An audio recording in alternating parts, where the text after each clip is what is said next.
Coach, big victory today. Going down to 10 men as well early in the second half. Still carry out the motion and also scored 2 goals whilst down to 10 men. Control the game. Follow. Can you take us through the game? Yes, I definitely we wanted to do the same thing. Wanted to do the same thing when we played Vauxhall at Vauxhall, but the field was definitely a problem. Now we are on a better surface, so we executed as we had planned when we went down there, but the field was definitely a problem. Roughly around 70 to 80% possession today, even when going down to 10 men. As I said, you weren't able to do that, especially based on the fact of the Vauxhall pitch. No, the field, it affected us, and I thought the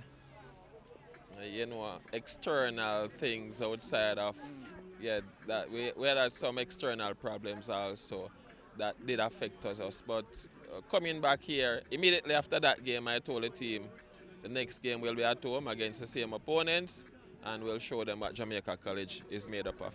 Despite scoring 4 goals today, you got a lot of opportunities, especially in the first half. First half could have been 4 or 5 up, not scoring. Are you a little bit worried with putting the ball in the back of the net, or the goals will come? No, as I said before, once we're creating chances, I'm okay. I would be worried if we're not creating chances. Schoolboys have been around them long enough to know that some will connect, some won't, but you just have to keep going. Yeah, essential midfielder. Right, name? Jabbar Owell, yes. Having a wonderful season so far. It looks really good on the pitch today. What are your thoughts on his contribution for the team so far? You got that wrong though. Jabbar wasn't playing central midfield. I have him kind of floating.